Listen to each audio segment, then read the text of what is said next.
rasanya beda. Jadi lidah ini nyari rasa. Kalau makanannya fisik, maka lidahnya lidah fisik. Kalau kolbu fisik atau non fisik, maka yang dia sedang cari menu-menu makanan non fisik. Oleh karena itu ulama kita mengatakan zikrullah qutul qulub. Zikrullah itu adalah nutrisi makanan kolbu. Ya. Zikrullah makanan kolbu. Saya mau tanya, mau nggak tiap hari dikasih karedok teh? Bapak Ibu, mau nggak tiap hari dikasih apa biasanya? Nasi liwet. Mau nggak tiap hari dikasih nasi liwet? Enak juga. Lama-lama tensinya naik, kolesterolnya naik, lidahnya tiba-tiba jadi asin.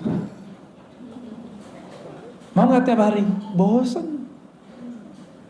Oleh karena itu, kolbu ini juga ada kebosanan. Innallaha la yamallu hatta tamallu. Allah itu tidaklah akan bosan selama-lamanya sampai kamu bosan. Maka teknik la ilaha illallah pun ada macam-macamnya. Ada teknik A, ada teknik B, ada teknik C. Zikir keras itu tekniknya beda dengan lembut. Dalam keras itu juga ada beberapa teknik. Bosan. Inilah masalah thariqat. Ini masalah thariqat, ini saya sampaikan nih. Kok thariqat zikirnya dua aja, la ilaha illallah sama Allah. Padahal zikir banyak. Berarti ada yang belum sempurna dalam thariqat itu. Kurikulumnya kurang lengkap. Ya. Bakal bosan nanti kalau cuma zikir la ilaha illallah doang. Selama-lamanya zikir keras mulu, bosan. Maka harus ada zikir lain. Ada zikir subhanallah, ada alhamdulillah, ada Allahu Akbar, ada la haula wala quwwata illa billah, ada hasbunallah wa ni'mal wakil. Ada suluknya masing-masing. Ada suluk subhanallah, ada suluk alhamdulillah, ada suluk la Allahu Akbar, la haula wala. Semuanya ada suluknya. Dan semua itu turunan dari amalan para nabi atau para malaikat di langit. Hasbunallah zikir siapa? Nabi siapa yang waktu itu dibakar siapa? La ilaha illallah biasa. La ilaha illa anta, siapa yang zikir begitu? Nabi yang dilempar ke perut ikan, Yunus. Maka la ilaha illa anta itu namanya suluk Yunusiyah, tarekat Nabi Yunus. Ada tekniknya. Kalau belum nyampe ke teknik itu, nggak akan ada rasa baca la ilaha illa anta. Gitu, ya. Ada tekniknya semua. Allah berfirman ke Nabi Musa, Musa, innani anallah la ilaha illa ana. Sesungguhnya akulah Allah, tiada ilah, tiada yang berhak disembah, tiada Tuhan kecuali aku. La ilaha illa ana. Oh, ternyata ahli zikir tertentu, dia kalau baca la ilaha Allah, dalam batin dia yang bunyi la ilaha illa ana. Seakan-akan Allah berkalam. Lidahnya baca la ilaha illallah, la ilaha illallah. Tapi di batinnya seakan-akan Allah bicara seperti kepada Nabi Adam. Itu semua gak bisa dibuat-buat. Itu semua ada kurikulumnya, ada tekniknya. Kalau seorang mursyid belum mendapatkan tekniknya, dia pun haram mengajarkannya. Dia harus belajar lagi ke mursyid yang lebih tinggi. Di atas mursyid ada mursyid, di atas dokter ada dokter spesialis. Ya, begitu terus. Ada tahapan-tahapannya. Ini kita baru ngomongin thariqat.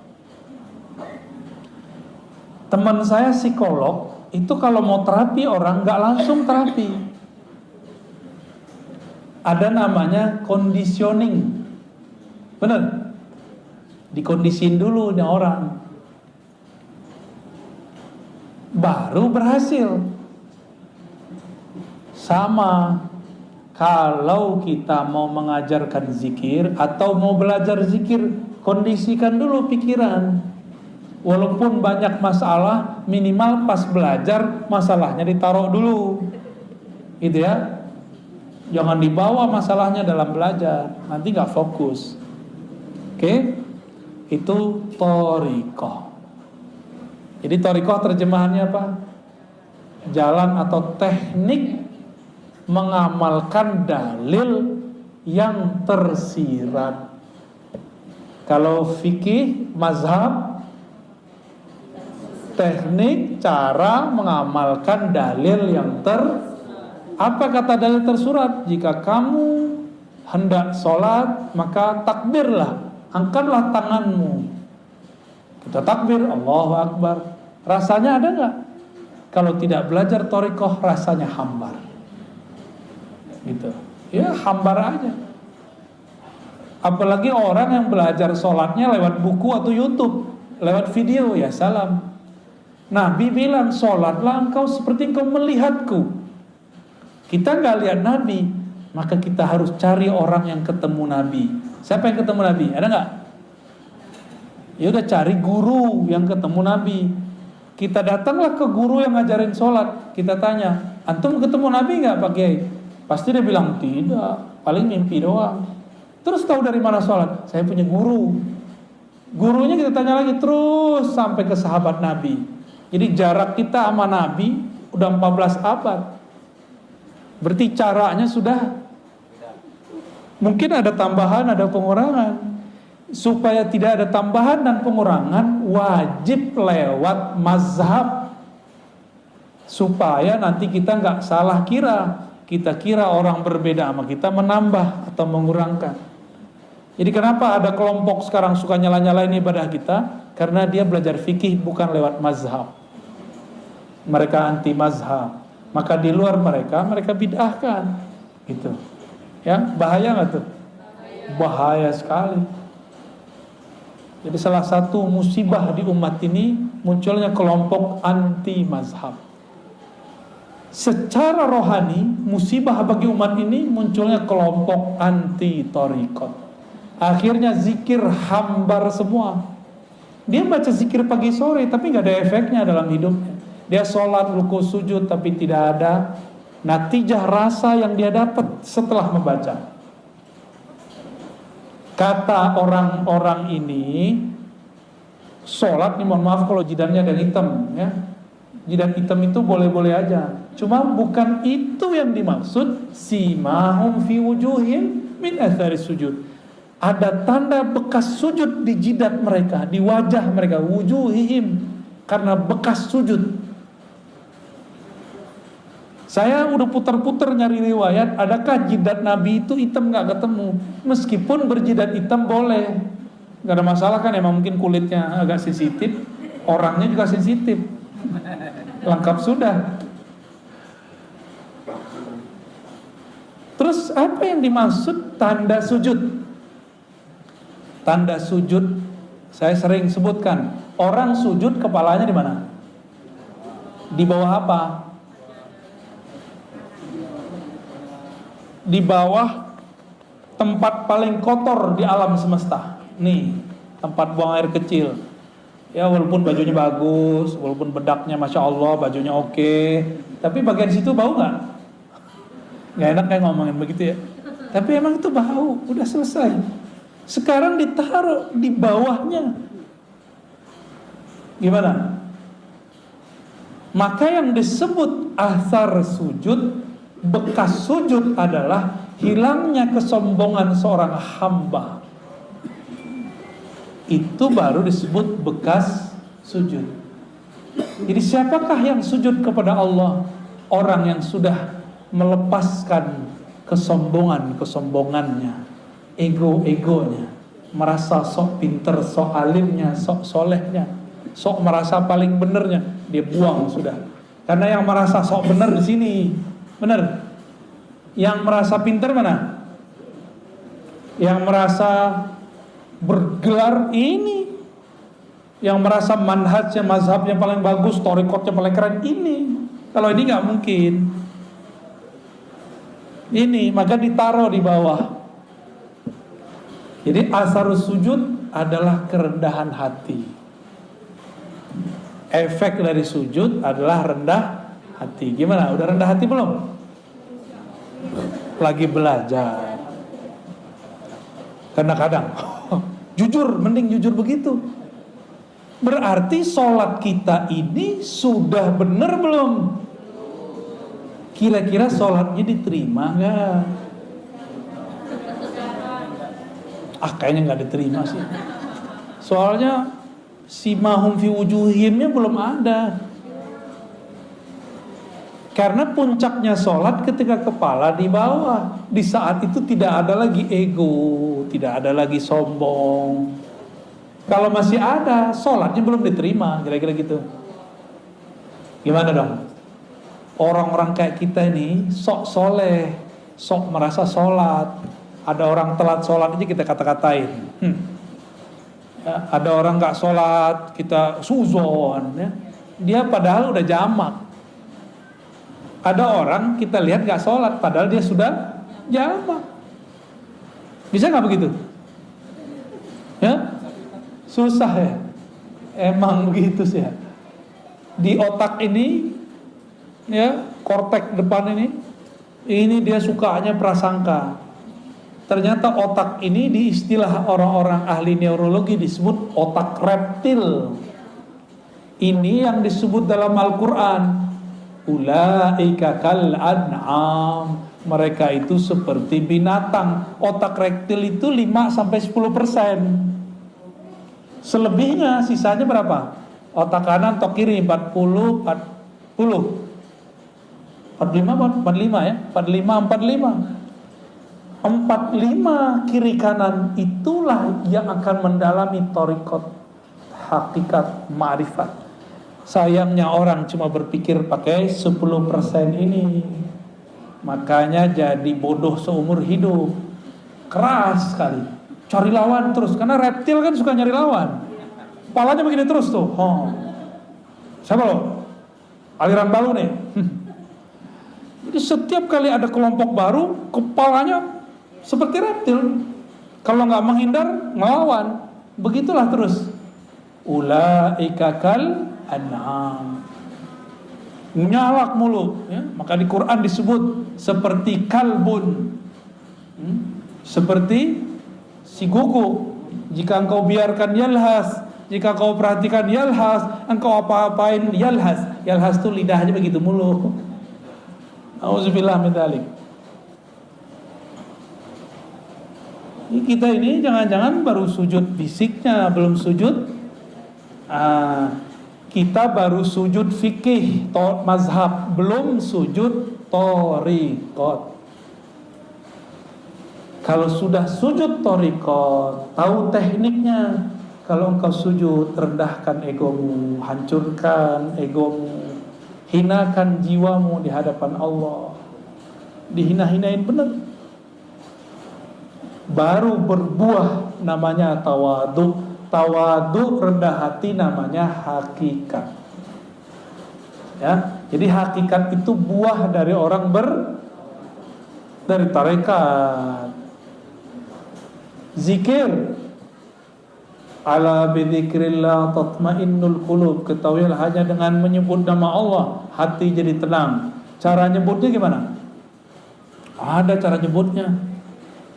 Gimana cara nyebutnya? Nama ala bizikrillah, hanya dengan menyebut nama Allah. Nama Allah siapa? Ya Allah. Gampang tuh? Bismillah. Gimana cara nyebutnya? Allah. Gitu cara nyebutnya? Enggak. Ada tekniknya. Ya. Itu yang mahal.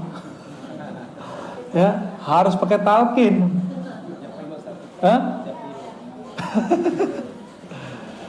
Harus pakai talqin, mahal itu. Maka barang begini nggak boleh diobral, haram hukumnya diobral. Ini mutiara dari Allah, karena dia seafdol zikir. Kalau diobral, orang nggak menghormati barang ini nanti. dapat dibuang. Itulah yang terjadi pada banyak murid. Talqin sini, talqin sini, talqin sini. Karena diobral talqinnya, dia tidak pernah lagi mengamalkan zikirnya. Karena dia nganggap, kita kalau beli cincin tepi jalan, pede nggak pakai tiap hari. Tapi kalau beli cincin di toko yang eksklusif, pede nggak pakai tiap hari? Pede. Kira-kira begitu, ya. Ini lebih dari cincin. Ini sesuatu yang kita masukkan ke dalam diri. Mau obral-obralan. Maka dalam thariqah kami, talqin itu bukan nomor pertama. Nomor pertama at-ta'allum wa ta'lim, ngaji. Udah bener ilmunya baru talqin. Udah hilang syaknya, sehingga dia tahu nama yang akan dibaca dia adalah Zat yang Maha Agung. Maka dia pun akan mempersiapkan jiwanya untuk membaca. Nggak mungkin lewat Zoom, pasti dijemput kok. Antum ini kan lucu, takut COVID ngaji lewat Zoom. Tapi kalau pengen makan resto, datang langsung. Ya salam ya. Nggak adil sama diri sendiri. Takut ngurus badan fisik, tapi virus rohani dibiarkan. Sampai mati begitu aja lah ya. Rasain aja terus. Nggak ada perkembangan dalam batin kita. Nggak adil. Innallaha yuhibbul muqsitin. Allah senang sama orang yang adil, yang proporsional, jelas. Lagi pengen makan redok ya, datang ngantri lagi, masuknya pakai masker pas makan. Mungkin nih ditutup nih, Mam bisa nggak? Ya kan nggak bisa. Makan pakai masker bisa nggak? Gaya-gayaan doang pakai masker. Ya, pas mau makan pasti dibuka. Hilanglah social distancing. Kenapa antum nggak takut? Giliran mau ngaji dempet-dempet dikit takut. Nggak percaya kalau pas ngaji ada rahmat turun, ada malaikat rahmat. Itu di antara antum banyak sekali malaikat rahmat. Itu sampai ke atas sana. Nggak ada virus berani masuk. Masuknya paling pas masuk mall tuh ya, yang disalahin pengajian masjid. Malaikat itu kalau ada orang duduk di tempat zikirnya, lalu doa, Allah marhamhu, ya Allah rahmati dia, selamatkan dia, jagalah dia. Malaikat kalau doa mustajab nggak? Dia nggak pernah dosa, ya? Masih takut? Hah? Nggak takabur loh ya, nggak boleh takabur. Tapi insya Allah, ya, yang adil sama diri. Ini bukan nyinggung yang nonton online sama Zoom ini. Kalau yang karena jarak kita maklumi. Ini masih di kota Bandung. Ya, saya aja datang dari Jakarta, masa antum di sini Zoom, gaya bener. Ya, sok higienis, sok jaga badan, tapi nggak jaga rohani. Makanya sampai nanti nggak akan ada peningkatan spiritual. Nih saya marah-marah nih sekarang sore ini nih. Tapi marah saya begini-gini aja, ya. Mau sampai kapan begini terus, ya? Maka yang hadir kita apresiasi dengan baik. Semoga Allah meridhoi antum lebih kenceng daripada yang udah jelas dia di samping sini masih pakai Zoom, gaya bener. Giliran makan ke kantin dempet-dempetan, ya. Betul-betul nggak adil ke dalam diri, ya. Nggak adil. Saya prihatin melihat seperti ini. Kalau mau protokol kesehatan lengkap, prokes-prokesan yang adil semuanya, ya, semuanya rapi, siap-siap hidup merana. Udah divaksin juga ya. Terus untuk apa dong kita divaksin ya? Protes ya, tuh ya, Pak pemerintah, semua orang udah bosen. Orang udah bosen semua. Tapi gimana lagi, ke depan kita harus pakai aplikasi segala macam lah. Jadi yang pakai fingerprint, dulu kan kantor punya print. Kalau sekarang semua orang harus punya peduli link, nggak hanya fingerprint, dicolok hidungnya. Kita ikutin aja mainnya ya. Yang penting kalimah Allah bertahta di dalam kalbu. Ya. Yang penting ketenangan muncul di dalam jiwa. Harus muncul di dalam jiwa.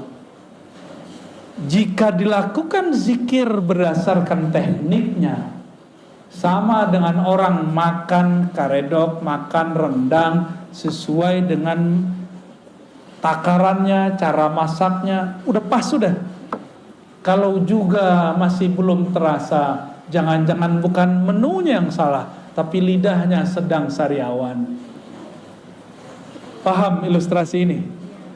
Kalau kita nih belajar zikir, gurunya sudah oke, tekniknya sudah lengkap, tapi belum juga menikmati zikir. Jangan-jangan kolbu kita sedang bermasalah, seperti mulut lagi sariawan gak menikmati makanan. Saya kira cuma orang Padang yang pedas, orang Sunda cabai rawit gak dicampur apa-apa, giling.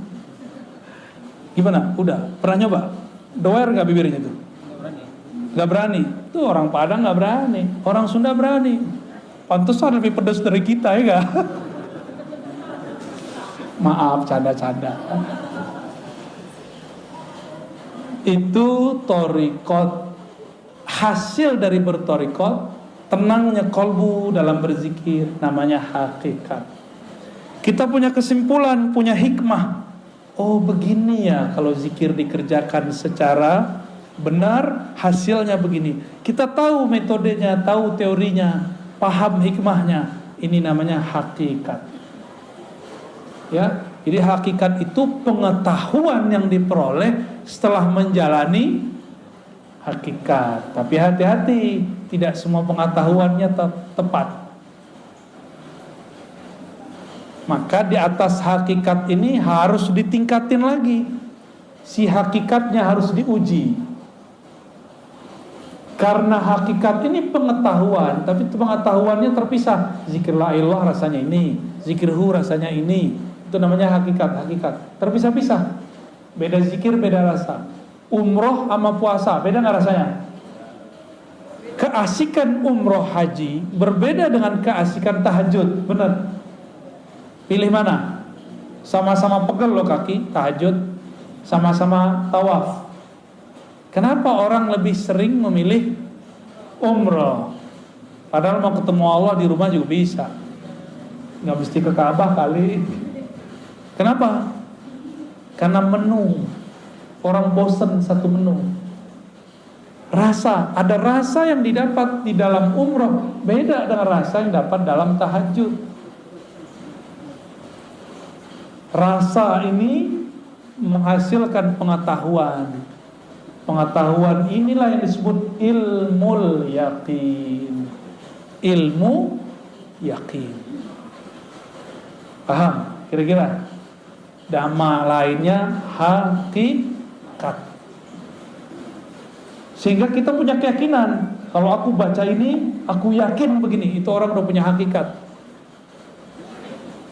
Maka orang yang sudah mengerti hakikat, jika ada orang bersyariat sholat 1000 rakaat, dia cukup 2 rakaat, itu udah sama.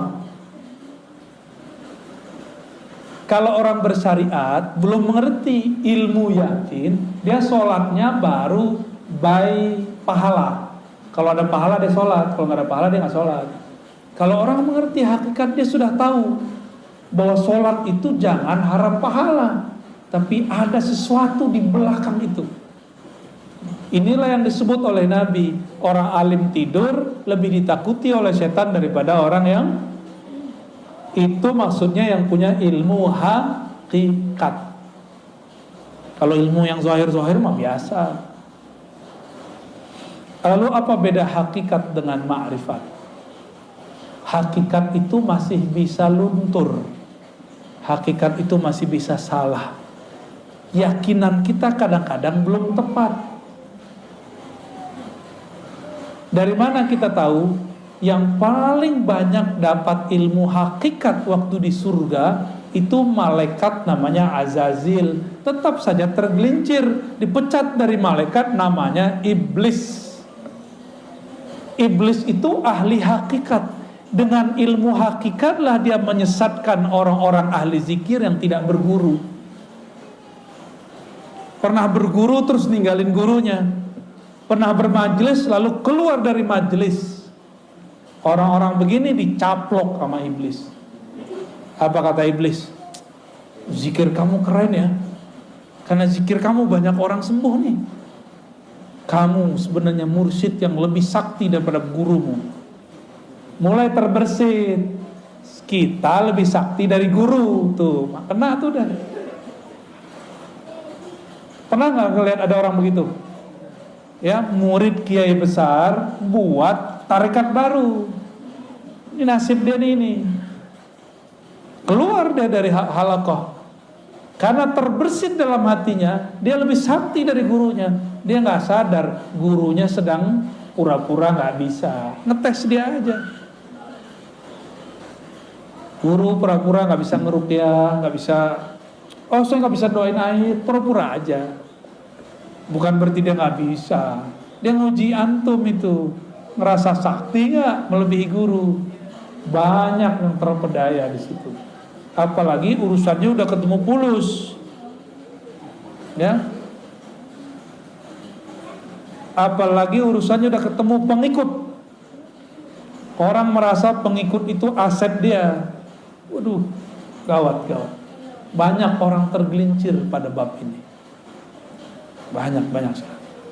Oleh karena itu, orang sudah bertarekat dapat hakikat, masih bisa tergelincir. Contohnya Barsisa. Contohnya Musailamah Al-Kazzab. Itu Musailamah kan dulu ikut nulis wahyu. Musailamah ikut nulis wahyu, Bang. Khidmah ke Rasulullah. Maka kita berdoa orang-orang yang berkhidmah untuk agama ini, untuk kita tidak membelok di akhir nanti. Amin. Ya, ini bahaya benar. Kenapa? Si Musailamah ini melihat harian Nabi. Dia mikir, Nabi mah biasa aja orangnya. Kita begini, dia begini. Kita begitu, dia begitu. Akhirnya dalam pikiran apa? Nabi ini orang biasa kayak. Kejadianlah sekali, ada pun nulis wahyu selain Musailamah. Nabi turun ayat kepada Nabi. Tapi Nabi gak bacakan semua. Nabi masih tertegun, keasikan membaca ayat. Si penulis wahyu ini diizinkan Allah terbuka tarbir rohaninya. Dia dengar Jibril baca ayat. Surat Al-Mu'minun itu tentang penciptaan alam, penciptaan tubuh kita. Fatabarakallahu ahsanul khaliqin. Dengar dia. Terus dia konfirmasi ke Nabi, ya Rasulullah, lanjutan ayatnya ini bukan? Saya barusan dengar ada Jibril baca. Kata Nabi, benar. Dalam hati terbersit sama dia, gini doang ilmu guru gua. Gini doang makomnya Rasul, saya juga bisa. Maka orang ini jadi nabi palsu. Kalau murid jadi mursyid palsu. Buat tarekat palsu.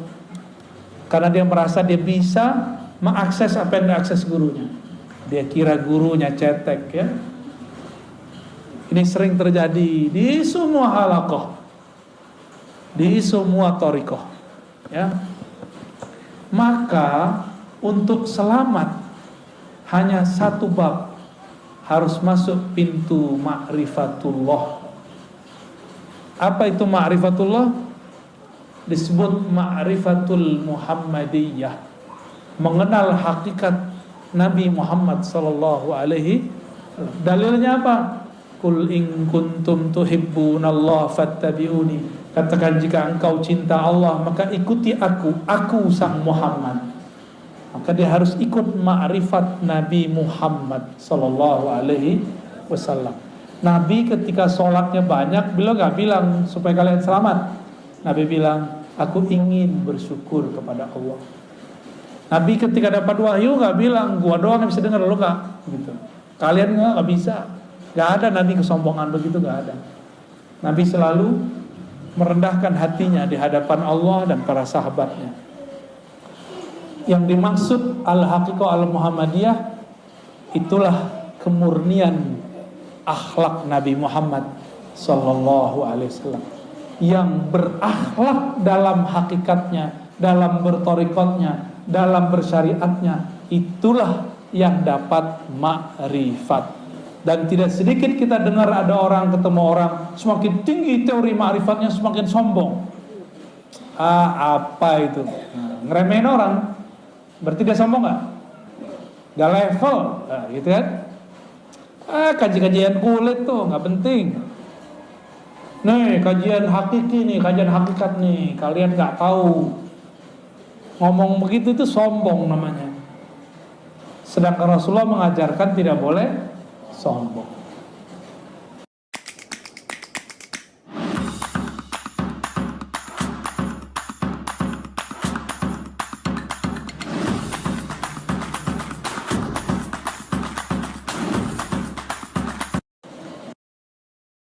Udah jam 5, Ustaz.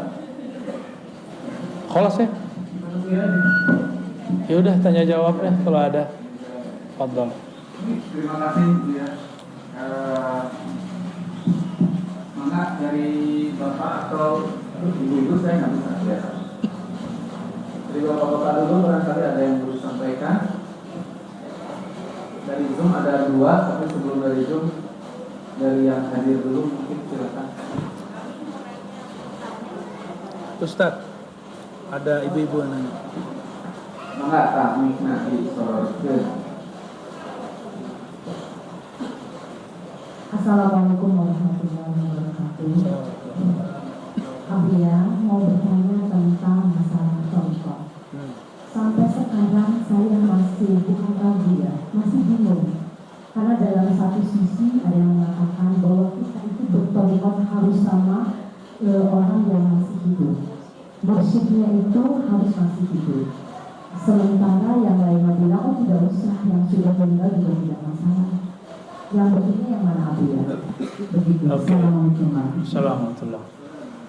Kalau kita ini belum mandiri, guru wafat, maka sebaiknya punya mursyid yang masih hidup, yang dapat ijazah dari mursyid itu atau dari mursyid yang lain. Jangan yang nggak dapat ijazah, nggak nyambung nanti, nggak nyambung ke Nabi Muhammad, nanti nyambungnya ke iblis. Ya, yang boleh ngajar zikir adalah syekhun ma'zunun inda syekhihi, guru yang diizinkan diijazahkan gurunya. Kalau nggak dapat ijazah, sedapat ijazah aja yang diajarin, jangan lebih. Nggak pernah diangkat mursyid, jangan ngaku mursyid. Mursyid itu nggak mesti tua loh ya. Itu masalah otoritas satu thariqah. Ada di thariqah tertentu yang dapat ijazah umur 90, di thariqah yang lain umur 19 sudah diijazahin. Saya ketemu kemarin waktu ke Sumatera, ada guru saya, dia sudah memimpin suluk dua thariqah, Naqsyabandiyah dan Samaniyah Qadiriyah. Itu dia mimpin dari umur 20, sekarang umurnya udah 70 sekian, berapa tahun tuh? Ya, jadi nggak mesti tua fisik. Mana ada kaidahnya tua fisik? Nggak ada. Kita kan bayangin Syekh Mursyid harus tua, pakai tongkat, harus pakai sorban, ya salam. Mursyid itu mau pakai apa aja dia mursyid. Mau mereka baju kaos, dia mursyid. Orang nggak akan bisa luput karena ada mutiara di kolbunya. Sekali dia berbicara, keharuman rohaninya tercium oleh orang yang mencari rohani. Nggak bisa dibohongin. Rumah makan, masak, udah ditutup, kecium baunya nggak? Ya, kecium baunya. Sama kira-kira, ya. Jadi saran saya teh, kalau belum disiplin untuk zikir yang diajarkan guru, maka bermursyidkanlah kepada yang hidup dan dapat izin dari gurunya. Gitu ya. Kalau enggak, nanti enggak nambah-nambah. Makomnya segitu-gitu aja. Karena zikir itu enggak ada batas. Zikir itu di atas makom ada makom, di atas makom ada makom. Zikir la ilaha illallah ada ribuan tekniknya. Yang diajarin kan baru satu. Baru dari besar ke bunuh-bunuh itu mah satu, belum banyak itu. Banyak tekniknya. Ya.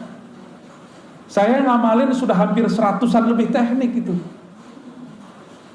Baik yang langsung diajarkan beliau-beliau ataupun yang secara rohani. Adalah berapa ratus teknik la ilaha illallah doang. Mau ditarik kemana aja nikmat zikir la ilaha illallah itu. Nikmat sekali. Ya. Jadi jangan mengkultuskan seorang guru. Di atas guru ada guru, di atas wali ada wali. Di atas nabi ada nabi, di atas rasul ada rasul. Puncaknya Rasulullah sallallahu alaihi wasallam. Thariqat itu yang hebat bukan namanya, tapi mursyidnya. Ya. Oh, thariqat A lebih bagus, enggak. Yang bagus tuh mursyidnya. Karena banyak juga yang thariqatnya sama enggak berkualitas orangnya. Ya. Sama kayak tadi, sama-sama karedok. Ya. Tapi beda orang, beda yang masak, beda hasilnya. Jadi bukan karedoknya yang salah kalau dia enggak enak, tapi yang salah sih gurunya. Yang masak udah bagus. Itunya udah enak. Lidah lagi masalah. Pikiran lagi banyak. Bisa enak gak? Enggak ya? Mau makan karedok ingat AA. AA yang lama. Baik. Terjawab ya? Terjawab? Alhamdulillah. Ada 4, tapi saya kira yang tentang thariqat juga ada 2 pertanyaan, tapi saya kira sudah terjawab dengan kalimat terakhir. Dan tentang thariqat yang benar saya kira